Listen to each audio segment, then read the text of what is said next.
4వ తారీఖున పూట 4వ తారీఖున రాత్రి పూట హైదరాబాద్కు వెళ్ళి సురేష్ను ఒక దళితుడిని, సురేష్ను ఒక ఎక్స్ ఎంపీని అరెస్ట్ చేశారు.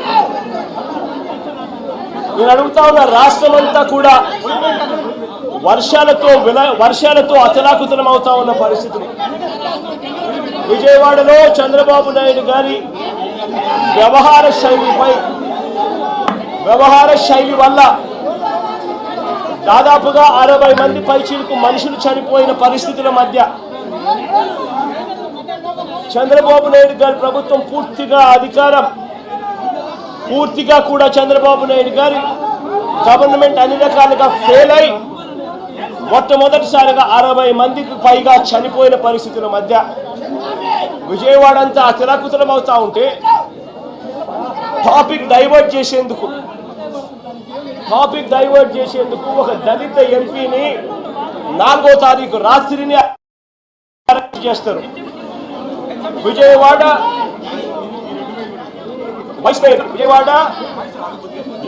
డిప్యూటీ మేయర్ను అరెస్ట్ చేస్తారు. కేవలం డిప్యూటీ మేయర్ భర్తను అరెస్ట్ చేస్తారు. అది 4వ తారీఖు రాత్రి. ఎందుకంటే ఇక్కడ చంద్రబాబు నాయుడు గారు పూర్తిగా ఫెయిల్ అయిపోయిన పరిస్థితుల్లో, 60 మంది చనిపోయిన పరిస్థితుల్లో చంద్రబాబు నాయుడు గారి గవర్నెన్స్ ఫెయిలియర్ను దారి మళ్లించేందుకు, డైవర్ట్ చేసేందుకు అరెస్ట్ చేస్తారు.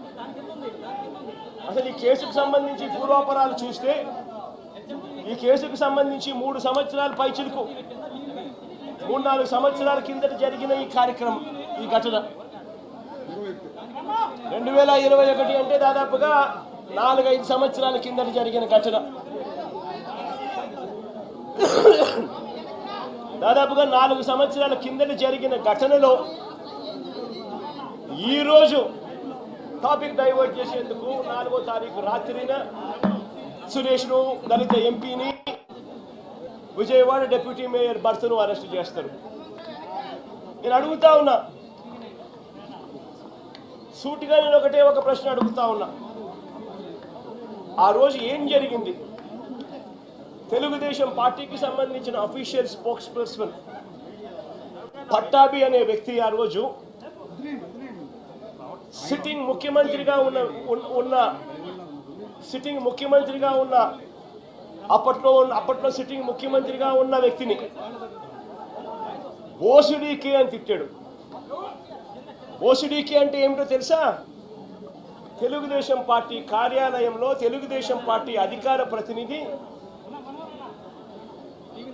ముఖ్యమంత్రిని ఆ రోజు అన్న మాట లంజా కొడక అని.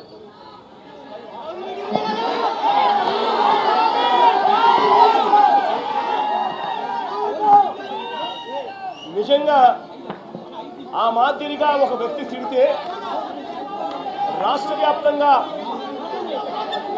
ఆ ముఖ్యమంత్రిని ప్రేమించే వాళ్ళు, వైఎస్ఆర్ కాంగ్రెస్ పార్టీని అభిమానించే వాళ్ళు, రాష్ట్ర వ్యాప్తంగా ఉన్న వాళ్ళందరికీ కూడా కడుపు మండగా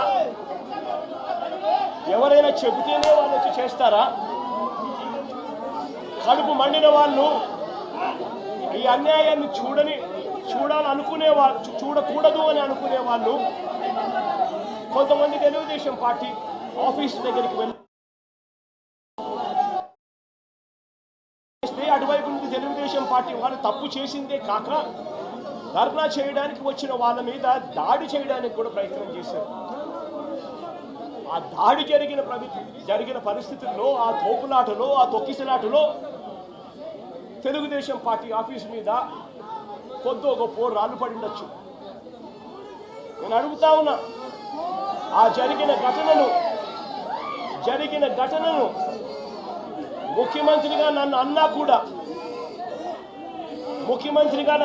కూడా నేను చంద్రబాబు నాయుడు గారి మీద కక్ష సాధింపు చర్యతో వ్యవహరించాల.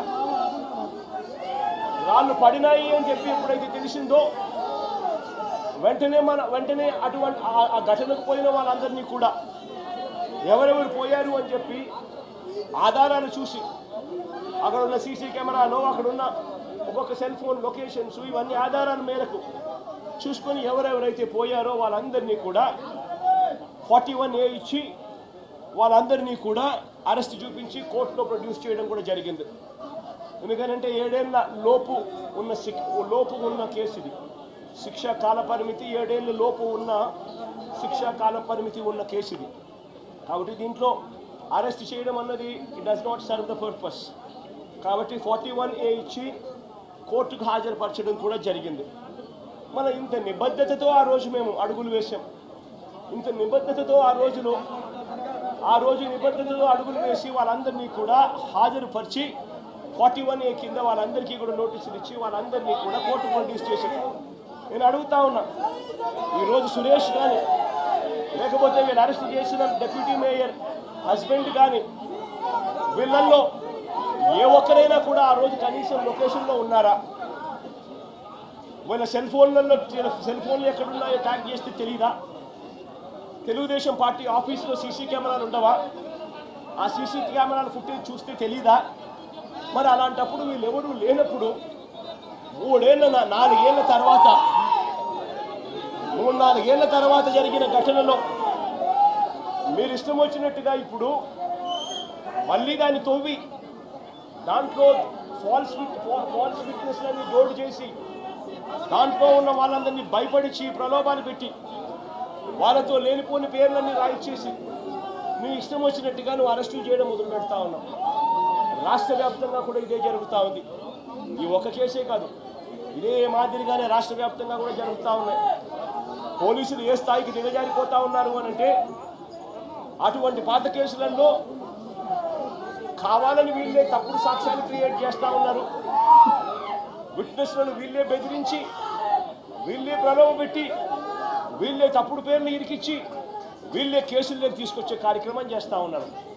నేను అడుగుతా ఉన్నది ఒకటి, ఒక తప్పుడు సాంప్రదాయానికి మీరు నాంది పలుకుతా ఉన్నారు. ఇదే గన కొనసాగితే నేను చెప్తా ఉన్నా, మీ ప్రభుత్వం ఎల్లకాలం ఉండదు. మీ ప్రభుత్వం ఎల్లకాలం ఉండదు. ఒక తప్పుడు సాంప్రదాయానికి మీరు బీజం వేస్తా ఉన్నారు. ఇదే తప్పుడు సాంప్రదాయం ఒక సునామీ అవుతుంది. రేపొద్దున మీ నాయకులందరికీ కూడా ఇదే గతి పడుతుంది. ఇదే జైల్లోనే మీరంతా కూడా ఉంటారు. ఇది కూడా గమనించుకోండి అని చెప్తా ఉన్నా.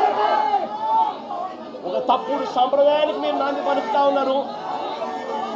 ఒక తప్పుడు పద్ధతికి మీరు నాంది పలుకుతా ఉన్నారు. మార్పు తెచ్చుకోకపోతే మాత్రం రెడ్ బుక్లు మీరు ఒక్కరే పెట్టుకుంటారని చెప్పి మీరు అనుకుంటున్నారేమో. రెడ్ బుక్ పెట్టుకోవడం అన్నది చాలా సులభమైన పని. రెడ్ బుక్ పెట్టుకోవడం అన్నది చాలా సులభమైన పని. నేను మనం మీ విలేకరు కృష్ణకు చెప్పి కృష్ణ ఒక రెడ్ బుక్ మెయింటైన్ చేయంటే కృష్ణ కూడా మెయింటైన్ చేస్తాడు ఒక రెడ్ బుక్. విద్వేషాలు రెచ్చగొట్టే ఎవరైనా సరే వాళ్ళ మీద ఒక మాటలో చెప్పాలంటే కఠినంగా వ్యవహరిస్తానని చెప్పా, వ్యవహరించా. కడాన తీవ్రవాదుల సమస్య కూడా నేను ఆ రోజు చెప్పాను. ఇది రాజకీయ, ఆర్థిక, సామాజిక సమస్య. ఇక్కడ ఈ రాష్ట్రంలో అభివృద్ధి కావాలంటే, ఇలాంటి సమస్య ఉండడానికి వీల్లేదంటే కడాన నా మీద కక్ష కట్టి మీకు అందరికీ తెలుసు. తిరుపతి వెంకటేశ్వర స్వామి బ్రహ్మోత్సవాల సమయంలో బాంబులతో నాపైన దాడి చేసిన, ప్రజలకు న్యాయం జరగాలి, మీకు లా అండ్ ఆర్డర్ ఉండాలి, శాంతి భద్రతలు ఉండాలనే ఉద్దేశంతో నా ప్రాణాన్ని కూడా లెక్క పెట్టుకోకుండా ముందుకు పోయిన విషయం మీరందరూ గుర్తుపెట్టుకోవాల్సిన అవసరం ఉంది. ఇప్పుడు నాకు ఒక పెను సవాలుగా తయారైంది. మాట్లాడితే రాజకీయాలు మాట్లాడతారు. ఒక రాజకీయ పార్టీ ఆఫీసు పైన దాడి చేస్తారు. దాడి చేస్తే వాళ్ళని అరెస్ట్ చేస్తే దానిపైన కూడా నిరసన తెలియజేస్తారంటే రాజకీయ పార్టీ అనేది ప్రజలకు ఒక దేవాలయంగా పనిచేసే పార్టీ ఆఫీసులు ఇవి. ఒక చిన్న party office, communist party office ఉన్నా ఎక్కడా ఎవరు దాడి చేయలేదు. నా జీవితంలో నేను చాలాసార్లు చూశాను. 40 సంవత్సరాలుగా రాజకీయ పార్టీ ఆఫీసులపైన, రాజకీయ పార్టీ నాయకులపైన ఎప్పుడూ దాడి జరగలేదు. ఎన్ని విమర్శించినా ఆ విమర్శని ఒక పాజిటివ్గా తీసుకొని కరెక్ట్ చేసాం తప్ప ఇంకోటి కాదు. అలాంటి దురదృష్టకరమైన పార్టీ, ఓసారి నాకే అనిపిస్తుంది, నేను ఎన్నో రాజకీయాలు చేశా, ఎంతమందితో చేశా, కానీ ఒక నేరస్తుడితో రాజకీయాలు చేయడం అనేది నాకే నామోషి అనిపిస్తుంది. కానీ మీ ప్రజాహితం కోసం నాకు తప్పడం లేదు ఈ యుద్ధం. ఆ విషయం కూడా మీరు గుర్తుపెట్టుకోవాల్సిన అవసరం ఉంది. నిన్న మొన్న మీరు చూశారు, నేను ఒక పక్క బురదలో దిగి, నేను దిగకపోతే మా ఆఫీసర్లు దిగరు, ఎవరు బురదలో దిగకపోతే సమస్య పరిష్కారం కాదు. కాబట్టి నేను బురదలో దిగాను, దిగడం కాదు ప్రతిరోజు దిగాను. నేను దిగాను కాబట్టి మా ఐఏఎస్ ఆఫీసర్లు అందరూ బురదలో దిగారు. నేను ప్రొక్లైన్ ఎక్కాను, ట్రాక్టర్ ఎక్కాను, నడిచి తిరిగాను. దాంతో మా వాళ్ళు కూడా అక్కడుండి ఎక్కడికక్కడ ముందుకెళ్ళారు. మా కలెక్టర్లు కానీ మా ఆఫీసర్లు కానీ మొట్టమొదటిసారి నేను చూసా, ప్రజలందరూ కూడా శభాష్ అనే విధంగా ఈరోజు అడ్మినిస్ట్రేషన్ ఇవ్వగలిగారు. ఇదొక పెను మార్పు. మొన్నటి వరకు యథా రాజా తదా ప్రజ. వరదలు వస్తే 5 ఏళ్ళు ఎప్పుడన్నా మిమ్మల్ని చూశారా అని నేను మిమ్మల్ని అడుగుతున్నా. ఎప్పుడన్నా వచ్చారా అని అడుగుతున్న ప్రజలు, ఇది పాలకులు ఎప్పుడూ వచ్చిన వాళ్ళు కాదు. మేము వచ్చి విమర్శించినా పట్టించుకునే వాళ్ళు కాదు. కడాన నా దెబ్బకు ఎప్పుడు కూడా పరదాలు కట్టుకొని తిరిగిన వ్యక్తి బురదలోకి వచ్చే పరిస్థితికి వచ్చాడు. కనీసం ఆపరణ చేశాడు, ఒకరోజు తిరిగాడు, మళ్ళా పారిపోయాడు. అంటే వీళ్ళు రాజకీయాలు మాట్లాడుతున్నారు. ప్రజాసేవ కోసం వచ్చిన వ్యక్తులు ఏ వ్యక్తి అయినా సరే ఒక పద్ధతి ఉంటుంది, ఒక ప్రొసీజర్ ఉంటుంది. ప్రజలు కష్టాల్లో ఉన్నప్పుడు అండగా ఉండి వాళ్ళ ప్రాణాలు కాపాడడం కానీ, వాళ్ళ ఆస్తులకు నష్టం జరగకుండా చేయడం కానీ, ఒకవేళ నష్టం జరిగితే నష్టపరిహారం ఇవ్వడం కానీ, ఇవి నిరంతరం చేయాల్సిన అవసరం ఉంది. నేను తిత్లీ తుఫాన్ వచ్చింది, ఎకరా వరి పంటకు 20,000 ఇచ్చాను. వీళ్ళు పాలనకు వచ్చిన తర్వాత ఖర్చులు పెరిగాయి తప్ప ఖర్చులు తగ్గలేదు. అలాంటిది ఎకరాకు ఇచ్చే డబ్బులు 16,000 చేసే పరిస్థితికి వచ్చారు. మళ్ళీ నిన్న మొన్న దిగిపోయేటప్పుడు 1,000 రూపాయలు పెంచారు. నేను ఒకటే ఆలోచించాను, వరి పంట వేసిన రైతులు దగ్గర 70 రోజులు 80 రోజుల తర్వాత పంట పోతే, చేతికొచ్చే సమయంలో పంట పోతే అప్పులు మిగులుతున్నాయి. అందుకే మళ్ళీ ఆలోచించాను, ఇది కరెక్ట్ కాదనే ఉద్దేశంతో 17,000 రూపాయలని 25,000 రూపాయలు హెక్టార్కి ఇస్తాను, ఎకరాకు 10,000 రూపాయలు ఇవ్వడానికి నిర్ణయం చేశాం. ఇది కూడా తక్కువే, నా దగ్గర డబ్బులు లేవు, ఖాళీ ఖజానా. రోజువారీగా ఏం చేయాలని అర్థం కాని పరిస్థితి, మొత్తం ఏది పనిచేయలేని పరిస్థితి. మీరు చూస్తే అభివృద్ధి ఆగిపోయింది, ఆదాయం పడిపోయింది, అప్పులోళ్ళు ఎవ్రీడే తిరుగుతున్నారు. 1,00,000 కోట్ల రూపాయలు అప్పు ఇవ్వాలి, ఇంకో పక్క 10 లక్షల కోట్ల రూపాయలకి వడ్డీ అసలు కట్టాలి. అంటే మనం సంపాదించే సంపాదన వడ్డీకి కూడా చాలని పరిస్థితి తీసుకొచ్చేశారు. ఒక పక్క దీన్ని రీషెడ్యూల్ చేసుకుని, కానీ ఒక్క మంచి పని చేశారు మీరంతా మొన్న. అందరూ కలిసి ఇలాంటి వ్యవస్థ మాకొద్దు, అందుకే ఎన్డీఏ ప్రభుత్వానికి 3 పార్టీలకి బ్రహ్మరథం పట్టారు, అన్ని సీట్లు గెలిపించారు. 93% స్ట్రైకింగ్ రేట్. అంటే నిలబడిన అభ్యర్థులు 93% గెలిపించారు. 11 సీట్లే ఎమ్మెల్యేలుగా వాళ్ళకి ఇచ్చే పరిస్థితికి వచ్చారు. దీనివల్ల ఒక ఆక్సిజన్ ఇచ్చినట్టు అయింది. వెంటిలేటర్ పైన ఉండే రాష్ట్రానికి ఒక ఆక్సిజన్ మీరే ఇచ్చారు. 2019లో మీరే నిర్ణయం చేశారు, దానివల్ల ఈ ఇబ్బందులు తెచ్చుకున్నాం. కానీ 2024లో మీరిచ్చినటువంటి 21 మంది ఎంపీలు ఢిల్లీలో కూడా ఉపయోగపడ్డాయి. ఈరోజు కేంద్రం కూడా మనకు సహాయం చేసే పరిస్థితికి వచ్చారు. ఎందుకంటే బాధ్యత, మనం అందరం కూడా ఎన్డీఏలో భాగస్వాములం కాబట్టి, ఒక పార్టీ పెట్టి ఇక్కడ అందరం కలిసి పనిచేశాం కాబట్టి ఒక బాధ్యత కేంద్రం కూడా తీసుకునింది, అందరం కలిసి పనిచేస్తున్నాం.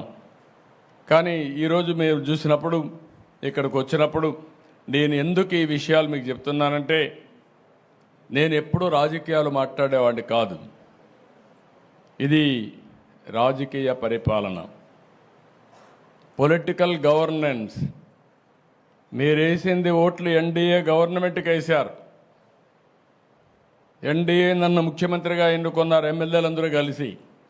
కలిసి ఎన్నుకున్నప్పుడు మేము ఏదైతే మీకు హామీ ఇచ్చామో ఆ హామీలు నెరవేర్చి మీ జీవితాలకు మళ్ళీ వెలుగు తీసుకొచ్చే బాధ్యత మేము తీసుకోవాల్సిన అవసరం ఉందని చెప్పి కూడా నేను మీకు తెలియజేస్తున్నా.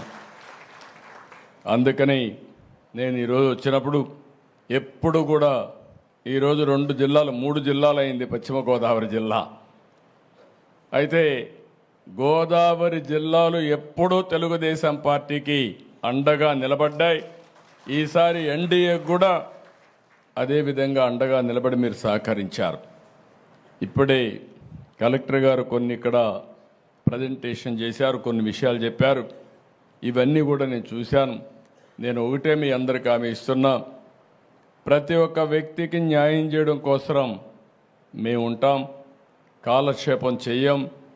17వ తారీఖు లోపల వ్యవసాయంలో నష్టం జరిగినా, పశువులు ఏమైనా చనిపోయినా, ఇంకో పక్కన హార్టికల్చర్లో దెబ్బతిన్నా, ఇండ్లు ఏదైనా నష్టపోయినా, లేకపోతే మీకు ఏ నష్టపరిహారం జరిగినా నామ్స్ ఉన్నాయి, అవన్నీ కూడా రివైజ్ చేసి ఇప్పుడు ఆపరేషన్ లేకుండానే మోకాళ్లకు ప్లాస్మా ట్రీట్మెంట్. మీ ఆర్థోపెడిక్ సమస్యలన్నిటికీ రోబోటిక్ టెక్నాలజీ ద్వారా తక్కువ ఖర్చుతో శాశ్వత పరిష్కారం. Free consultation. ప్రతి ట్రీట్మెంట్ పై 20% డిస్కౌంట్. ఈ ఆఫర్ కొద్ది రోజులు మాత్రమే. త్వరపడండి. V9 hospitals 9281465842.